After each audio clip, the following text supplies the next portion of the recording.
Good morning बच्चों।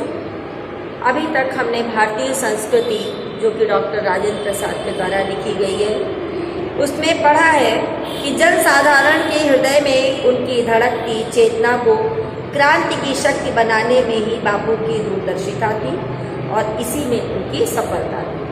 अब हम इसके आगे का भाग पढ़ने जा रहे हैं कि लेखक कहता है, मैं तो यही समझता हूँ कि यदि हमें अपने समाज और देश में उन सब अन्यायों और अन्य अत्याचारों की पुनरावृत्ति नहीं करनी है जिनके द्वारा आज सारे संघर्ष उत्पन्न होते हैं, तो हमें अपनी ऐतिहासिक नैतिक चेतना या संस्कृति के आधार पर ही अपनी आर्थिक व्यवस्था बनानी चाहिए।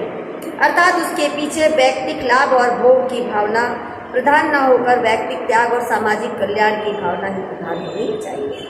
तो लेखक क्या कह रहा है कि अभी तक हमारे इतिहास में जो संघर्ष हुए किस लिए हुए हैं? धन के लिए हुए, राज्य के लिए हुए, जाति के लिए हुए। तो कह रहे अगर हम इन सभी पुरानी बातों को दोहराना नहीं चाहते, पुनरावृत्ति करना माने उन बातों को दोहराना नहीं चाहते हैं, तो क्या करना है? हमें अपनी जो आर्थिक व्यवस्था है वो ऐतिहासिक, नैतिक चेतना और सांस्कृतिक आधार पर बनाना चाहिए। व्यक्तिक लाभ अर्थात व्यक्तिगत लाभ और भोग की भावना को प्रधानता न दे करके व्यक्तिगत त्याग और समाज कल्याण की भावना ही प्रधान मानना चाहिए। हमारे प्रत्येक देशवासी को अपने सारे आर्थिक व्यापार उसी भावना से प्रेरित होकर करने चाहिए।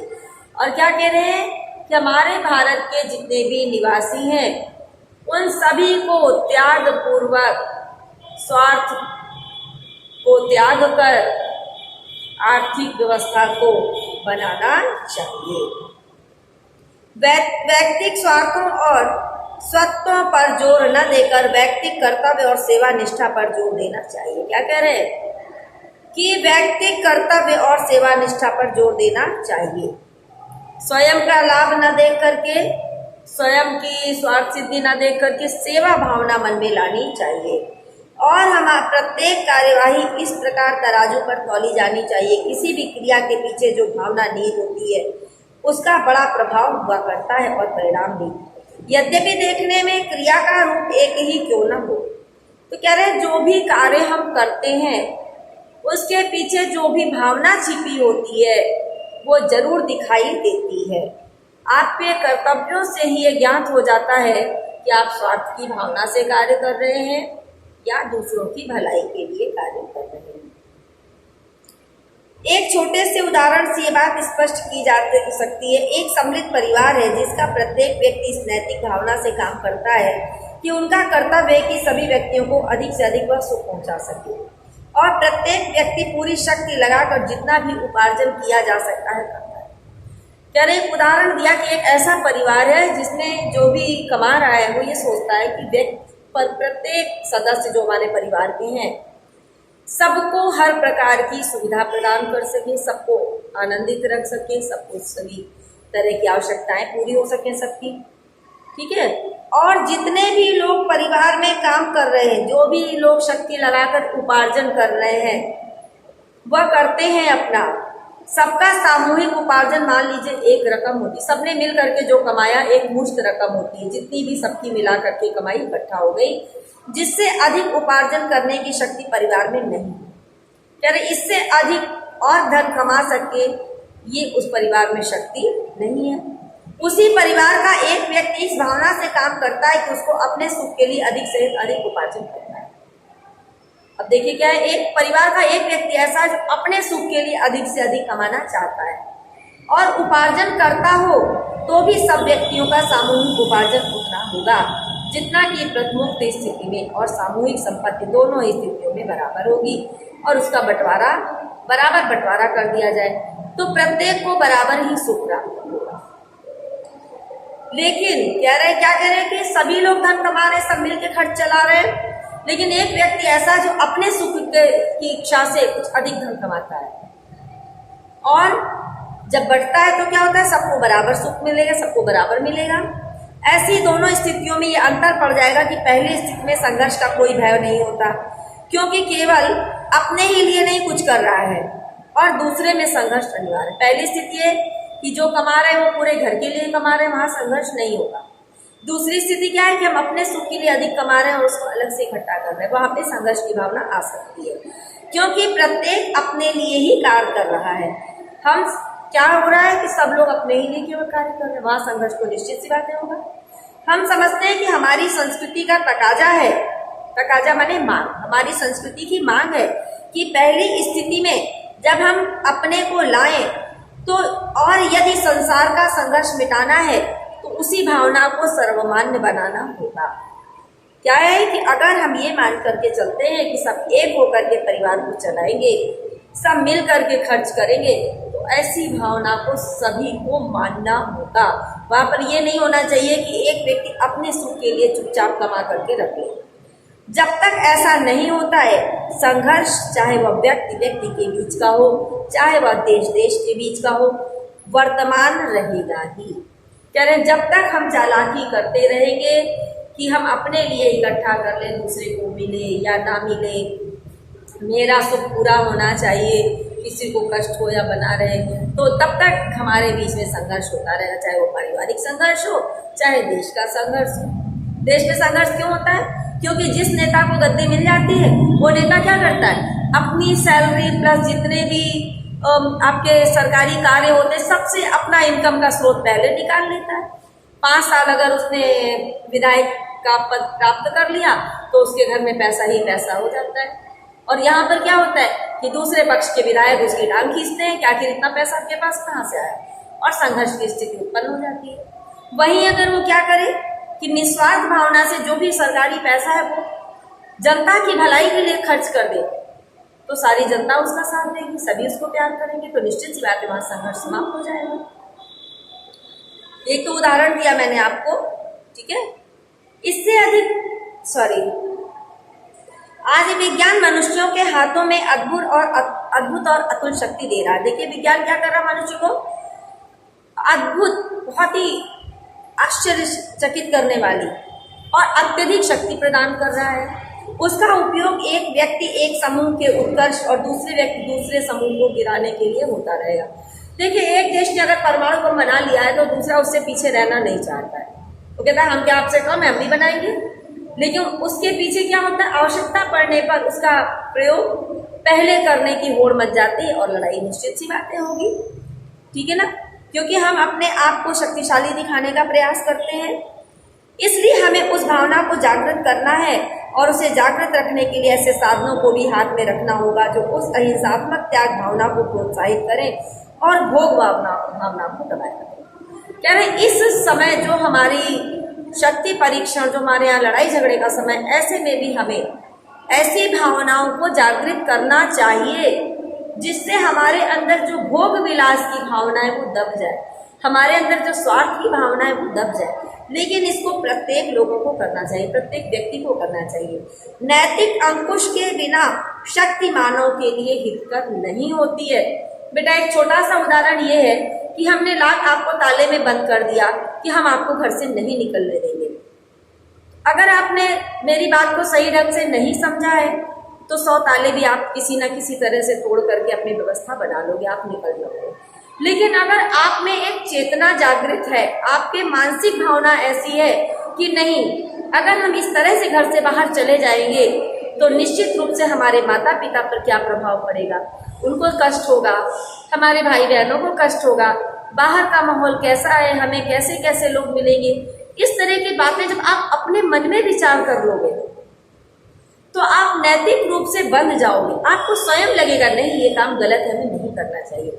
और ऐसी स्थिति में हमें किसी भी ताले चाबी की कोई आवश्यकता नहीं, आप स्वयं ही गलत काम नहीं करोगे। एक ही मात्र उदाहरण हमने आपको दिया है कि नैतिक चेतना सबसे जरूरी होती है बेटा।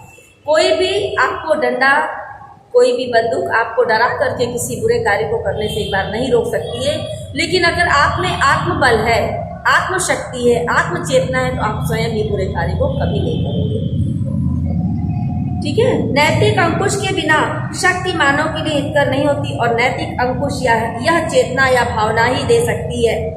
वही उस शक्ति को परिमित भी कर सकती है, उसके उपयोग को नियंत्रित भी कर सकती है। हर गलत काम को नियंत्रित करने के लिए नैतिक शक्ति की आवश्यकता होती है।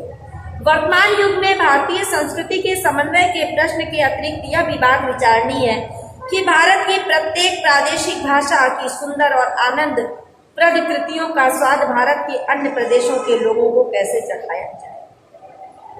कहने का अर्थ क्या है कि प्रत्येक प्रादेशिक भाषा, भारत में बहुत सारे प्रदेश हैं और प्रदेश में अलग अलग भाषा बोली जाती है, तो कह रहे वो जो आनंद प्रदान करती है, उसके जो लेख हैं, उसकी जो कृतियां जो आनंद प्रदान करती हैं, वो ये भारत के हर प्रदेश के लोगों को प्रदान करना चाहते हैं। कहने का अर्थ है कि लेख किसी भी भाषा का हो, लेकिन उसे पढ़ करके उसका आनंद लेना सबको चाहिए।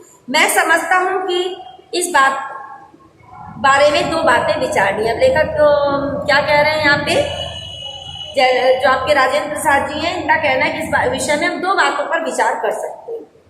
क्या इस संबंध में यह उचित नहीं होगा कि प्रत्येक भाषा की साहित्यिक संस्थाएं उस भाषा की कृतियों को संघ लिपि अर्थात देवनागरी लिपि में छपवाने का आयोजन करें।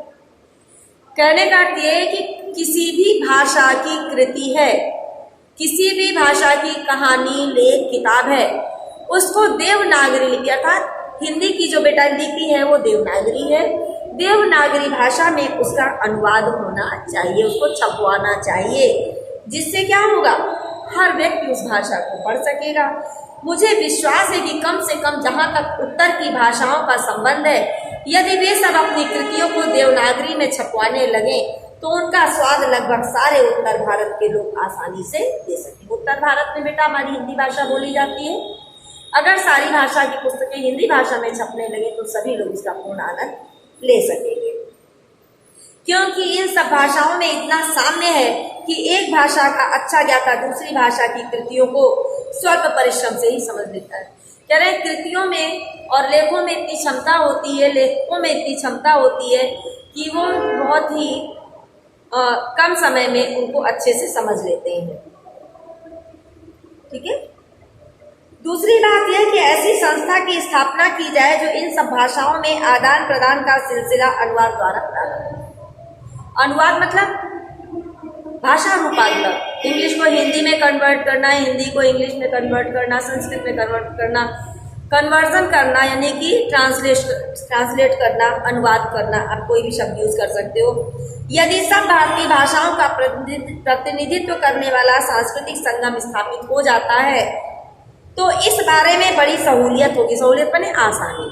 अगर ऐसी सांस्कृतिक संगम माने मिलन होता है तो क्या होगा, बहुत ही आसानी हो जाएगी, साथ ही वह संगम साहित्य को प्रोत्साहन भी प्रदान कर सकेगा और अच्छे साहित्य के स्तर के निर्धारण और सृजन करने में भी पर्याप्त अच्छा कार्य कर सकेगा। कह रहे अगर ऐसा हो जाएगा तो एक अच्छा साहित्य निर्मित हो सकेगा और क्या होगा, लेखकों को भी अच्छे साहित्य को निर्मित करने में सहयोग मिलेगा। भारतीय संस्कृति का एक अव्यक्त रूप है, व्यक्त रूप माने जो हमें दिखाई देता है, प्रकट है हमारे सामने, और दूसरे रूप गान, नृत्य, चित्रकला, वास्तुकला, मूर्तिकला इत्यादि में देखे जाते हैं। देखिए कला के अनेक रूप है, चित्र बना के हम कला को प्रदर्शित करते हैं, मूर्ति बनाकर हम कला को प्रदर्शित करते हैं, संगीत के द्वारा हम कला को प्रदर्शित करते हैं, अपनी सिलाई कला के द्वारा हम कला को प्रस्तुत करते हैं। कला के बहुत सारे रूप है बेटा। तो क्या रहे, भारत अपनी एक सूत्रता इन सब कलाओं द्वारा प्रदर्शित करता है। भारत क्या करता है, सभी देशों की कलाओं को बांध करके, सभी को अपना करके एक सूत्र में बांध करके सबको दिखाता है। इन सब विषयों पर हमको इस प्रतिज्ञा को ध्यान में रखकर विचार करना है कि जो एक भवन में शाहजहां ने उसके निर्माण के पश्चात खुदवा दी थी, उसने गर्व के साथ खुदवा दिया था। कह रहे एक भवन जो शाहजहां ने बनवाया था, उस भवन पर उन्होंने 2 पंक्तियां लिखवाई है। कैसे, खुदाई करके। पत्थर के अंदर क्या होता है बेटा, अंकों की खुदाई होती है और उसके अंदर पेंट भर दिया जाता है, या नब भर देते हैं या किसी दूसरे कलर का पत्थर लगा देते हैं। तो बड़े ही गर्व के साथ ये शहंशाह ने लिखवाया है, गर फिरदौस बर रुए जमी अस्त हमी अस्तो हमी अस्तो हमी अस्तो। इसके कहने का अर्थ है कि अगर संसार में कहीं स्वर्ग है तो यही है, यही है, यही है। ठीक है। यदि पृथ्वी पर स्वर्ग कहीं है तो यही यहाँ ही है, यहाँ ही है, यहाँ ही है। यह स्वप्न तभी सत्य होगा और पृथ्वी पर स्वर्ग तो तभी स्थापित होगा जब अहिंसा, सत्य और सेवा का आदर्श सारे भूमंडल में मानव जीवन का मुख्य आधार और प्रधान प्रेरक शक्ति हो गया होगा। क्या है ये सपना कि पृथ्वी पर ही स्वर्ग है तभी सत्य हो सकता है जब हम सत्य को इस पृथ्वी पर स्थापित करेंगे, अहिंसा को पृथ्वी पर स्थापित करेंगे, सत्य और सेवा की भावना को संपूर्ण पृथ्वी पर स्थापित करेंगे, तभी हम प्रेरणा प्रदान कर सकेंगे। बेटा हम 2 एक्सरसाइज आपको और कराने जा रहे हैं, जो अंतिम 2 हैं आपकी। एक है 18 नंबर पे, वर्तमान युग में भारतीय संस्कृति के समन्वय के प्रश्न के अतिरिक्त यह बात भी विचारणीय है कि भारत की प्रत्येक प्रादेशिक भाषा की सुंदर और आनंदप्रद कृतियों का स्वाद भारत के अन्य प्रदेश के लोगों को कैसे चखाया जाए। मैं समझता हूँ कि चखाया जाए यही तक है बेटा। तो यहाँ पर ये इसकी व्याख्या है। तो ये आपको पाठ का नाम पता है ना, भारतीय संस्कृति, और लेखक का नाम डॉक्टर राजेंद्र प्रसाद। तो व्याख्या है, डॉक्टर राजेंद्र प्रसाद कहते हैं कि वर्तमान में हमें अपने पुराने सांस्कृतिक मूल्यों को अपनाकर भारतीय संस्कृति के जो सामूहिक रूप है, सामंजस्यपूर्ण रूप है, उसको बनाकर रखना होगा। अलग अलग भाषा वाले भी हमारी संस्कृति के एकता को आघात पहुंचा रहे, हमारी संस्कृति की एकता को क्या कर रहे हैं, आघात पहुंचा रहे। इसका समाधान करते हुए लेखक एक उपाय बता रहे हैं कि भारत में अनेकों प्रादेशिक भाषाएं हैं। प्रत्येक भाषा में अनेक सुंदर और आनंद प्रदान करने वाले लेख लिखे गए, कृतियां लिखी गई हैं और इन सभी के सार तत्वता सभी के अर्थ को अन्य भाषा भाषियों को अर्थात दूसरी भाषा बोलने वालों को परिचित करा दें तो हमारी बहुत बड़ी समस्या का समाधान हो सकता है। लास्ट क्वेश्चन है इसका, लेखक के अनुसार भारतीय संस्कृति के समन्वय के लिए क्या किया जाना चाहिए। तो बेटा इसका उत्तर है, लेखक के अनुसार भारतीय संस्कृति के समन्वय के लिए प्रत्येक प्रादेशिक भाषा की साहित्यिक कृतियों का अनुवाद करा के उसे भारत की संघ लिपि अर्थात हिंदी में छपवाना चाहिए। अब हम आपको एक अंतिम पैसेज कराने जा रहे हैं। पृथ्वी पर यदि पृथ्वी पर स्वर्ग कहीं है तो यहाँ ही है, यहाँ ही है, यहाँ ही है। यह स्वप्न तभी सत्य होगा और पृथ्वी पर स्वर्ग तो तभी स्थापित होगा जब अहिंसा, सत्य और सेवा का आदर्श सारे भूमंडल में मानव जीवन का मुख्य आधार और प्रधान प्रेरक शक्ति हो गया है। पाठ का नाम भारतीय संस्कृति है और लेखक का नाम डॉक्टर राजेंद्र प्रसाद है। तो बेटा रेखांकित अंश की व्याख्या हम देख लेते हैं। डॉक्टर राजेंद्र प्रसाद जी कह रहे हैं कि भारत की सुंदर धरती को पृथ्वी का स्वर्ग कहा जाता है, परंतु आज के समाज में ऐसा वातावरण व्याप्त हो गया है जिसको देखकर हम इसे पृथ्वी का स्वर्ग नहीं कह सकते। स्वर्ग की स्थापना करने के लिए सत्य, अहिंसा और निस्वार्थ सेवा की भावना का होना अनिवार्य है। यदि हम वास्तव में पृथ्वी पर स्वर्ग को उतारना चाहते हैं तो हमें इस बात का प्रयास करना चाहिए कि मनुष्य के जीवन की प्रत्येक कार्य सत्य, अहिंसा और सेवा की भावना से प्रेरित हो। जब तक ऐसा नहीं होगा, संघर्ष, द्वेष, घृणा और युद्ध जैसी समस्या बनी रहेंगी। जब सत्य, अहिंसा और सेवा भाव से लोग प्रेरित हो जाएंगे तो ये जो लड़ाई झगड़े हैं, जो संघर्ष है, स्वयं ही समाप्त हो जाएंगे और मानव का जो जीवन है अत्यंत सुखमय और आनंद से भर जाएगा। ठीक है, थैंक यू बेटा।